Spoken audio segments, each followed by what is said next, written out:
I kept replaying that conversation in the wee hours of the morning, and I would find myself sobbing. I did that dance, asking people to dance for me. The power of community, the power of dance, movement, of music is so medicinal to me and always has been. So I would watch that every morning. There's such an overflow of emotion that needed to come out. My mom was so confused. She's like, "You were just sitting there staring at the wall. Are you okay?" And I'm like, "Mom, I'm on another planet right now. I don't think my nervous system could handle anything. All I could do was listen to music. If I was laying down, I would stare at the ceiling. If I was sitting up, I would stare at the wall." Gratitude every single morning when I would play those videos, when I would replay the conversation with my surgeon. So there was an immense gratitude. I turned to God a lot this last year, more than ever in my life. My angels, like every one of my family members and friends who have passed on, I knew were with me. I would give up gratitude to all of them for watching over this process, because when I say miracles happened in that surgery, miracles happened in that surgery and are continuing to happen every single day. Welcome to the Forward Think Tank podcast, a place of hope, inspiration, and education around holistic health and healing. I'm your host, Jamie Mazza, a holistic health coach, mental health advocate, and dancer. Join me as I share out-of-the-box conversations with integrative doctors, healers, and exceptional forward-thinking individuals thriving on the other side of their health challenges, as well as stories from my own personal healing journey. Thank you for tuning in. I'm so happy you're here. Hello, friends. Welcome back to the Forward Think Tank. This week, I am back with a solo episode talking about my surgical recovery. Now, truthfully, as I'm recording this, I am just shy of 12 weeks post-op. I'm still recovering a little bit every day. And when people ask me how I'm doing, it's like tiny microscopic improvements every single day. But I want to take you back to the beginning, and I'm going to break this recovery discussion into two parts because there feels like there have been so many phases as I think back to day one post-op when I was in the hospital. And honestly, I was only in the hospital for a little over 24 hours post-operation. And that is because my surgeon, if you listened along to that episode, you see, what a type A personality he was. He felt very strongly about getting me out of there. And in the moment, I felt like, oh my God, he's trying to rush me. I mean, understood his mindset, and trust me, I don't want to be in the hospital longer than I need to, but I just went through like kind of two surgeries in one, between the robotic piece, which is still making me uncomfortable, and the sternotomy, which is very major. There are a lot of things that happened in that surgery that were successful, like avoiding a blood transfusion, which I was so grateful for. But as a result of that, and because I wanted to stay avoiding that transfusion, I was feeling very faint. Like my blood pressure was pretty low. And even though some of the team in the hospital, when my surgeon was not there, was trying to encourage a possible transfusion after the fact, I was like, nope, we made it this far. We're going to do this. So when I tell you, when I was trying to stand up to walk 3 steps to go to the bathroom, and I would immediately feel all the blood rush from my face and feel like I was going to faint, like that to me was like, oh my God, I can't go home yet. It was pretty scary, but we made it home the next night. And I was truly amazed at one, like how incredible the surgery was. And, my surgeon is pretty wonderful. He kept in touch with me. We were FaceTiming initially for those first 5 days every day. He wanted to check on the incisions. He wanted to make sure I was feeling well, make sure everything he did was successful. And I appreciate that so much. He spoke to my parents, spoke to my husband. He really is one of a kind. And,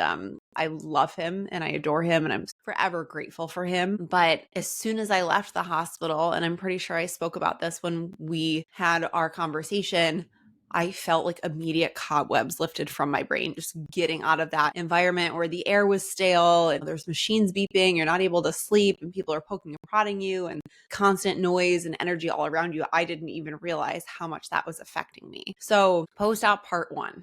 Like I'm talking weeks like 1 through 4. I mean, part of me feels like it was a total blur, but I can very much remember and put myself back in that mindset. So for me, I felt it was strange because I knew that I needed to surrender to whatever the surgical outcome was going to be. And I needed to surrender to allowing my body to heal and allowing people to help me, which is not something that I'm used to. I think most women are not comfortable asking for help. And at that point in time, I needed help with everything. I needed help making sure I could stand up, walking to the bathroom, thank God for my parents and my husband because they were with me. My husband worked from home for a few days. Both my parents were there for the first week. And then my dad had to go back home upstate to go to work. And my mom, shout out to the OG Renee. And, we definitely butt heads sometimes, but she stepped in and she did what she does best. She swooped in as my mom and she literally did everything for me in those first 3 weeks. So, Mom, I know you're watching this because you watch every episode. Couldn't have done it without you. And I know you know that. But this woman had to, again, walk me to the bathroom, make sure I could get up. And, I did a lot of strength training to make sure that I was okay getting up and down. And I was. But because I had so many dizzy spells in the hospital that first day, I needed to make sure that I was okay and I wasn't going to fall and make things worse. So she was showering me. Her and my husband, we literally had a system down because we had to make sure that I was showering every day to keep those incisions clean. So she helped me with that. She would dry my hair. She made all my meals. She washed my clothes. She cleaned my house. She was like, chirping in my ear. But her and my husband were my biggest in-person support system. And I'm so grateful for that. And I think it's so important to, when you go through something major like this, to let your people love up on you and support you the best that they can. But the first thing that comes to mind after that thought is just like the immediate nervous system response to what had just happened, right? Like your body is processing the trauma of being cut open, like all of the emotions, your body is trying to get back into an equilibrium desperately. And for me, so many people, of course, were reaching out to see how I was doing. I was FaceTiming my surgeon. So he told me a lot of details that I clearly wasn't aware of because I was conked out on the operating table with how successful and how many miracles happened, including being able to save one of my phrenic nerves, which we were very concerned about, and being able to get an R0 resection, which means he left no visible tumor behind, which is truly amazing and something they were not expecting to do. So every morning at that time, I was waking up every couple hours because I was just uncomfortable. I was told that I couldn't bend forward, I couldn't twist. So I kind of felt like a robot for the first few weeks until things loosened up and, the meds wore off and all that. But I kept replaying that conversation in the wee hours of the morning and I would find myself just sobbing. I did that dance, asking people to dance for me. So I could have that to entertain myself. And also the power of community, the power of dance, of movement, of music is so medicinal to me and always has been. So to have had that and had people dancing for me, some of my best friends growing up, some of my dance friends, like my old dance teachers, people with their kids, it was just the most beautiful thing. And I'm so glad that I took that like crazy idea and just went for it. Because I would watch that every morning and I don't want to say make myself cry, but there's such an overflow of emotion that needed to come out. And that is truly cathartic. So nervous system healing was a big one. And then, just a couple days later after being home, so we were in February, it was Super Bowl Sunday. And I, for the most part, was like sitting in a recliner chair. And I started noticing like I had like a really sweaty palm on my right side. My right armpit was feeling sweaty and all around my right shoulder blade where they did the robotic incisions was oddly sweating and nothing else was. So of course I'm in contact with my surgeon. I'm like, is this normal? He's like, yes, it's common because we cut through your nerves. We cut through your parasympathetic nerve. And I was like, oh my God, you have no idea what you just said to me. I know what that means. I understand the impact of that. Like, is my nervous system going to be okay? I don't think I asked him that, but because I'm sure he would have said I was going to be fine. And I was like, oh my God, my nervous system is hypervigilant right now. Like, I need to make sure I calm it down. And before surgery, I had been listening to meditations, like cellular level meditations. Shout out to my friend Tanya, who sent me some of those. every single day, healing meditations. And I continued to listen to those every morning. I do believe that like repetition is helpful just to really integrate it into your subconscious. So I did that. All I could handle from like a mental load. So many people were like, oh, watch this show, binge watch this show, catch up on this. Like my mom was so confused because she's like, you're just sitting there staring at the wall. Are you okay? And I'm like, Mom, I'm on another planet right now. Like I don't think my nervous system could handle anything. Like her and I tried to sit and watch a movie. I had no attention span. Anything we watched, I'm like, it has to be funny or like super crunchy vanilla and lighthearted. I can't handle anything intense. I can't handle suspense. I can't handle any type of drama. It just feels like it's stirring up too much energy. All I could do for the most part, and all I did for most of the day when I was awake and not napping, was listen to music. And I would just lay there. If I was laying down, I would stare at the ceiling. If I was sitting up, I would stare at the wall and just listen to music. Music is so incredibly healing. And oftentimes it was either a mix of like something super calm and chill, or more often than not, it was healing frequencies. And I found a couple playlists on Spotify. One of them is literally called Healing Frequencies. And there's all these different frequencies of sound, which have been proven to heal different levels of pain. So I would play those. The Healing House playlist, which I know I've mentioned before, I would play that like pretty much every other day as well. So that was really a big one. Making sure I had a peaceful environment, especially when both of my parents were here and my husband was here. And, there's 4 of us in the household and we're all in the same room and they're obviously feeling fine. Even if they were talking and it had nothing to do with the topic of conversation, it was more just like the interaction energetically of even trying to concentrate or listen to what they were saying. I was like, I need to go lay down by myself. I need to go shut my door. So making sure I had a peaceful environment all around me, if that was lighting candles, keeping the lights low, whatever it was. But that was a big one. Gratitude every single morning when I would play those videos, when I would replay the conversation with my surgeon in my head. So there was an immense amount of gratitude to God. For me, I turned to God a lot this last year and a half, more than I think I ever have in my life. My angels, every single one of my family members and friends who have passed on and I knew were with me, I would just give immense gratitude to all of them for watching over this whole process, because truly when I say miracles happened in that surgery, miracles happened in that surgery and miracles are continuing to happen every single day. Gratitude are kind of, for me, sometimes go hand in hand, but thanking God that I woke up every day, thanking God for like the most minor improvements in how I was feeling is something that I did for myself and continue to do every day.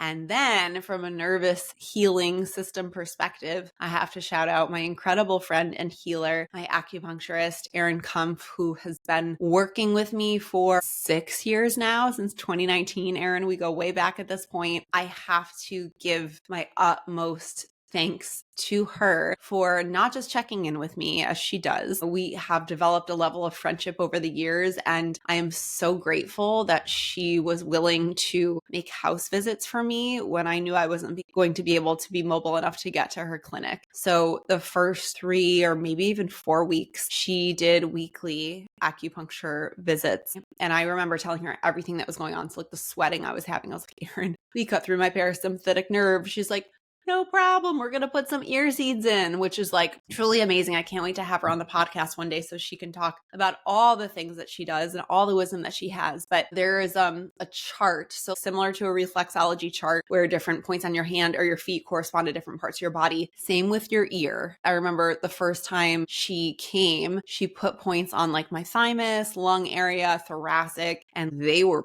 painful, because clearly a lot happened. We had some collateral damage removed from my inside. So there's still to this day a lot of inflammation that's working to calm down and heal.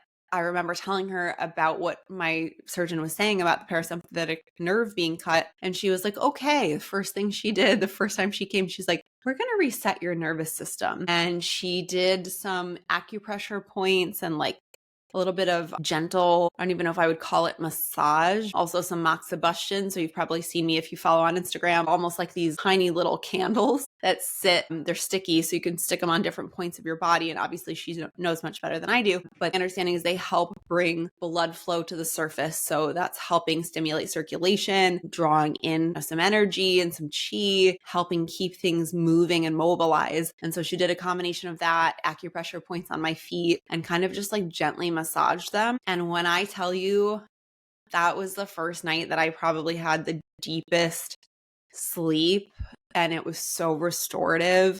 I'm just so grateful for her magic. Erin, I love you, love you, love you, love you. I cannot thank you enough, especially in those early weeks, for all that you did for me. So movement. It was an interesting, humbling challenge to not be able to get up and move around the way that I was used to. Obviously, like I said, I had to be careful bending, even careful like to slowly stand or sit, not twist. I couldn't really reach for things on the ground. So it was very humbling. But I remember my surgeon and his nurse saying the best thing you can do is walk a little bit more each day, and then just kind of keep going. My surgeon had said to me like a week after surgery, he's like, I put an extra wire in your sternum when I closed you up before surgery was over so that you could go to the gym. I was like, what? He's like, you could go to the gym right now. This is like 4 days post-op. I'm like, excuse me, sir. You could just see from that conversation how, type A he is. And I love him for it because it made me feel safe. I wanted to be able to move. I really appreciated because it wasn't like this ultra cautious, don't move your body. It was like, no, get it moving. And I understand the importance of getting your lymph system moving. Really, the only way to activate that is through like massage of your lymphatic drainage points, or the best thing to do is to move your body and, keep everything in motion. So I did, like in the height of the coldest days that we've had of the winter in February here in the Northeast, I walked every single day. Are you still walking around in those leggings full of microplastics? I know. Seems like nothing is safe anymore, right? It's ridiculous. I recently started changing over my clothing to more sustainably sourced, no harm to me brands, and I have been obsessed lately with Woolly. It's made of 100% merino wool. Honestly, you have to try. Merino wool, it's naturally finer than your average wool, so don't think about like your grandma's wool, right? It's made of smaller, breathable fibers that actually regulate your body temperature. So I wore their leggings in the dead of winter when I was trying to get out every single day, even if it was 15 degrees post-op. I had not an ounce of body fat on me, so I was always freezing, and I was shocked at how it kept me warm and insulated on my walks. So obsessed. But it also wicks away moisture from the skin and is quick to dry. So really perfect for, now that it's getting nice out, we're going outside, we might be sweating a little bit. It's all good. It will regulate your body temperature. It's truly amazing. So I've been obsessed with their leggings. I also have short and long sleeve tops from them, which again are just so fine and soft to the touch. I was honestly shocked, and they're comfortable. They're cute. I mean, they have everything from like underwear to athletic wear. I can't wait to try more, but I had to tell you about this because I know honestly for a lot of people who are hyper conscious, I should say, about wellness are looking at the trending topic of microplastics in our Lululemon leggings. So if you're looking for high quality athleisure gear that won't add to your plastic burden, I highly recommend you try Woolly. They have everything, like I said, from athleisure to underwear, and you can get 15% off your first order using code JAMIEM15. That's JAMIEM as in Mazda, 15 at checkout. So head on over to Woolly, WOOLLY.clothing and check them out. Enjoy. And the first day it was like, after 2 minutes, I had to pause, catch my breath. Sometimes the wind, as it was like kind of howling and blowing at my face, and I felt like a sharp inhale of cold air, I had to stop and I had to catch my breath. But I did it. And the first walk, I was like, oh my God, I got outside. That felt amazing. There were even some days where I stood outside, honestly, to get some fresh air on my face. And I understand the importance of that and how much it's needed, especially in the winter. So I got out and I walked, and I still do every single day. Now I'm at the point where I'm walking multiple times a day, but that was so good for my brain. Of course, it was so good for my body. great for my lymph system to clear everything out, because let's be real, for a surgery that lasted 7-8 hours, there was probably, and maybe still is, a lot of anesthesia built up in my tissue that needed to get the heck out. So that was important. Gentle stretching. So slowly over the first few weeks, and like I said, I was really sitting or laying most of the day if I wasn't standing or walking around the house or walking around outside. So even the simplest things, and I have a massage gun here at home. I'm like, okay, well, if I can't really move my thoracic area, what can I move? I can move my feet. I can massage my legs. And I was sitting a ton, so my glute muscles were super, super uncomfortable and sore, and same with my lower back area. So I would massage those with the massage gun every single day and every single night. Same with my arms. And eventually I got to a point where I would kind of like wiggle myself around and see how that felt. And I remember the doctor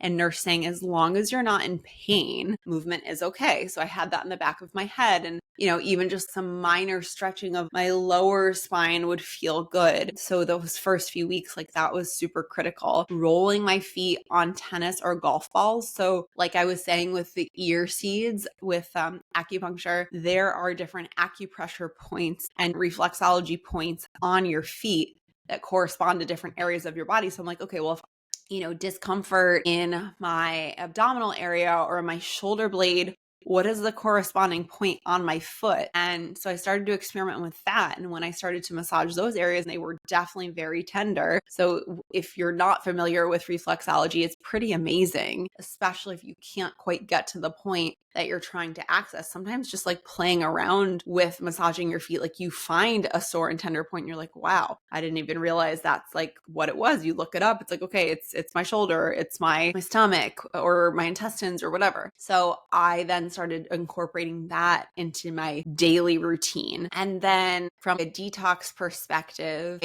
I couldn't take a bath initially while my wounds were healing, but I knew the importance of detoxing through your feet. So I would do a foot soak, and also because I was freezing and because we were in the height of winter here. So I would do a foot soak of magnesium, Epsom salt, bentonite clay, or like some type of combination of the three every single day. And I felt like, okay, in my mind, I'm doing what I can to draw the toxins out. I wasn't able to start coffee enemas at that point because I really wasn't as mobile as I would have liked to be, but I was doing everything I could. And when I tell you, like the first week, especially, was so uncomfortable getting into a sleep routine, because maybe I could have, but I didn't feel comfortable lifting myself up and down from like a point of laying to a point of sitting. I had to have my husband, God bless him, we had a whole system. He came in, I said, I want you to wrap your arms around my back, just like you are my recliner, and prop me up. And I would put my arms around his neck and we would 1, 2, 3, slowly sit up together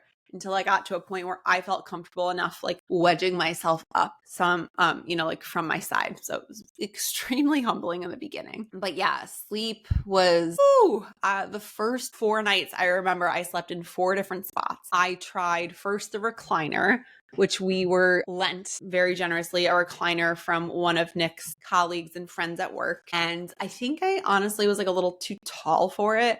So I found that like when I laid back, and it didn't lay all the way back flat. So that was one thing. But like the other thing was I felt like my back wasn't in the right position laying up against the back of the chair. So after one night, I was like, nope, not doing that. Night number 2, pretty sure it was either the couch or my bed. And I had this like incline little mattress pad that my sister sent me. And she's like, this could be helpful if you feel like you can't sit or lay flat all the way, which I didn't truly feel comfortable doing without somebody getting me up. And I was getting up in the middle of the night to pee, and I was uncomfortable and all those things. So like one of the nights I laid on that on the couch, and it was just like, nope, I was up every single hour. So I was like, okay, not doing that. That was not comfortable. The next night, I think I was like, let me just try to lay in my bed, because I was able to successfully take a nap earlier that day and lay flat. Tried to go to bed for the night, and I was just, again, so uncomfortable waking up every 2 hours. So therefore I was waking Nick up every 2 hours, and I just couldn't do it. So thank God for the experience I've had over the last year plus using the energy enhancement room at my friend Anand's healing space here Home Life Wellness in Jersey City, I was like, oh, wait a minute, what about a zero gravity chair? Which honestly, I had two that we used outside in the summertime. And this was like 3 or 4 days post-op. It was the day of the Super Bowl. I was like, my parents thought I was crazy. I was like, Nick, you're bringing that chair in from outside. My mom was like, oh my God, we got to clean it. I said, this is just an experiment. If this works, I will buy a brand new one that is clean enough to bring inside. Obviously, I don't want something that was kept outside in here either, but I'm so desperate for sleep. And I do think that I can recline on that enough where I'm not totally laying flat, so I'm not putting pressure on my back. And the problem with putting pressure on my back, if I wasn't laying flat, was that I had all these robotic incisions, and while they were healing and scabbing over, it really hurt. So I said, I think that will be good because I'm not putting pressure, right? It's zero gravity. Not putting pressure on my back, and I can get myself up and down, or so I thought. But like when I locked it, I really couldn't reach the lock. So my poor mom and Nick rotated.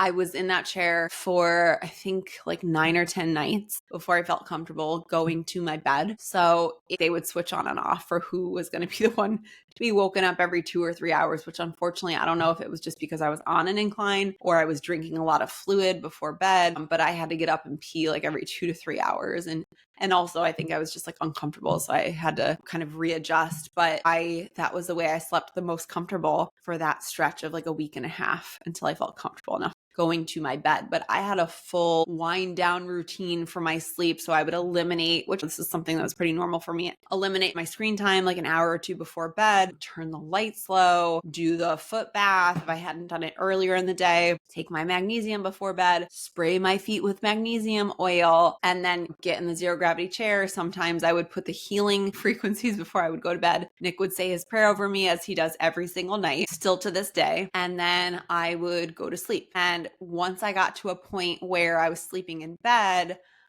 and I was a little bit more mobile, poor Nick, he massaged my back and down my spine. And I have this, it's kind of like icy hot, but it's got like medicinal mushrooms in it. It actually, no surprise, came from Aaron, my acupuncturist, and a pain relief stick. It was, a little bit numbing. So it was like icy hot. So I'd have Nick roll that down both sides of my spine every single night and have him massage the muscles down my spine every single night. That was like the final step in my prepare for sleep routine. And I swear it helped. So I'm just like one of those people that like once I do something and it helps, okay, I'm going to keep doing it. And so I had this like, 5 or 6 or 8, whatever step routine before I would go to bed. And, I finally got to the point where I didn't have to do that anymore because I'm able to now like foam roll and properly stretch, all of those things. But those first few weeks were tough. And, in terms of nutrition, when I think about all that I've learned from like an Ayurvedic medicine perspective, from Chinese medicine and talking to Aaron and learning all about these Eastern medicine ways, and also knowing what I know about eating seasonally, right? So in the dead of winter, you're not going to be eating salads and raw food. I mean, 1, that's hard to digest. 2, eating raw food cools your body temperature down. And still to this day, like I'm trying to gain weight. Like I'm so incredibly thin, not an ounce of fat on my body right now. So I was absolutely freezing when it was cold and like 15 degrees outside. I looked at my mom, I said, I couldn't even eat a cooked green vegetable. I had like such an aversion to them. My poor mom, she's like, I made you broccoli, I made you asparagus, I made you, whatever, green beans. I'd have 2 bites and I'd be like, are you okay? I'm like, I don't know what it is. I can't stomach them right now. All I want and I'm craving is like soups and stews. And even like early on, I think my body just needed energy and I had to be okay with it. It's like, I was so letting my body tell me what it needed. I was like, one day I was like, I need oatmeal. And that just sat so good with me. It felt so good, but I would also think about like warming foods and warming spices. So things like adding cinnamon to something like my oatmeal. I'm not just going to eat straight up oatmeal. Like I'm going to do it the Jamie way. I'm going to add some walnuts for omega-3s, which help reduce inflammation. They're also really great for your brain and they add some healthy fat. I'm going to add a little bit of nut butter. So we got a little protein powder in there. So some extra protein as my body's trying to rebuild all of the tissue and the muscle, and like sprinkle some chia seeds for extra fiber, help digestion, and then sprinkle some cinnamon in there. So I was very intentional with my food, even though I was letting go of the keto guardrails a bit. I knew I needed warm things and my mom was amazing in those 3 weeks that she was here, she was like, for weeks and honestly, for maybe months, had been sending me and my sisters all these recipes she was finding on Instagram. It was always the joke. Me and my sisters were like, okay, let me know when you make it. She went to town. She came fully prepared. She was so creative in the kitchen. I could not be more grateful. She made me soups. She made me stews. She made me chilies. She, because my hemoglobin was so low, avoiding the blood transfusion, I prioritized, and of course spoke to my doctors about this, prioritized eating red meat at least a few times a week. So we were cooking steaks, burgers. My mom made this awesome like short rib taco recipe. I was super, super focused on getting enough protein, on eating warming foods to keep my body warm and also keep it nourished, and making sure that I was even maybe getting a little bit more carbohydrates than I was used to pre-surgery, because my body is in a state of repair and still is. So it was a little bit more flexible, but of course eating super nourishing, like squashes, sweet potatoes, some oats and like things like that. So definitely making sure it was well balanced, but also listening to my body and what it needed in that moment. So nutrition looked a little bit different. And the last thing I want to say here is I am such a person that likes to know. I remember my therapist pointing this out to me. She's like, you have had a hard time for most of your life making decisions because you so badly need to know what's going to be on the other side of that decision. You need this sense of definitiveness, this sense of security, this sense of seeing in the future and certainty that it's stifling you from making the decision itself because you're afraid to jump. And this was such a big moment of surrendering and releasing expectation. I remember the first few weeks saying, I'm not in pain. I'm not in pain. I mean, what the hell did I know? Those pain meds were still very much in my system. I was taking pretty heavily medicated pain meds to go to bed every night for the first, I think, 12 days. I was like, I'm just going to take them if they're working, if they're helping me sleep at all. I'm going to take them and I'm going to allow my body to sleep because sleep is what it needs. And if I can't sleep, then ain't no repair happening. So being okay with the unknown, being okay doing nothing. I was somebody that even if I had a day at home prior to surgery, I was still actively doing things, whether that was chores around the house or working on the podcast or at the time working for my part-time job, all these things that were keeping my brain active. Like I said, I had no attention span. I remember trying to join one of Dr. Lori's calls, maybe like a week after surgery. And it was like, I don't know if it was the Wi-Fi or looking at the screen or just having to hold attention for an hour.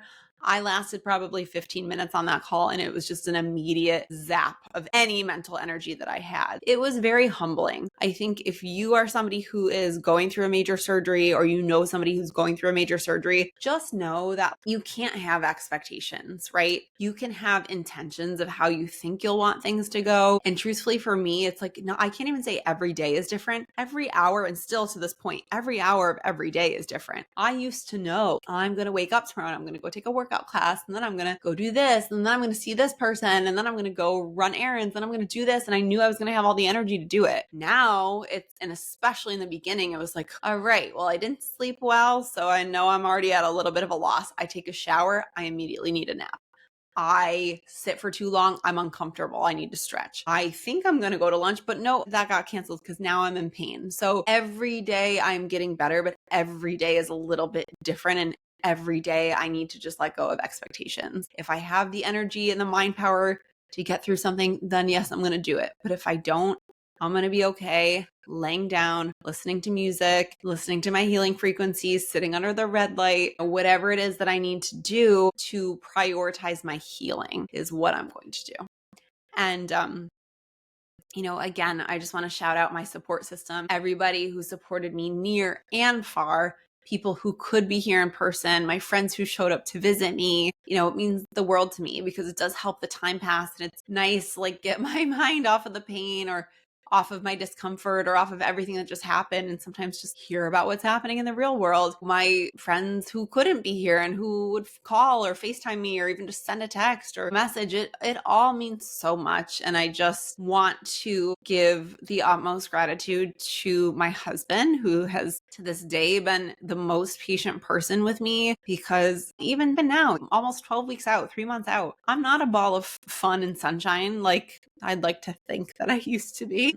I don't have the energy to do everything that we were doing. We're not, having fun on the weekends and exploring. It's often just like super chill and the same thing every week. And I have to shout out my mom and dad, my mom especially, for dropping her entire life, for putting her client schedule on pause for 3 weeks. He helps with both of my sister's kids and babysits a lot during the week. So my sisters, for also being willing to be flexible and have patience. And of course, I'm sure you're listening to this being like, Jamie, I wouldn't do it any other way for my family, and I wouldn't expect anything less of yours. But it's humbling as somebody who is so independent and really never asked for help very often. It was very much a moment of letting my support system support me, and it still is to this day.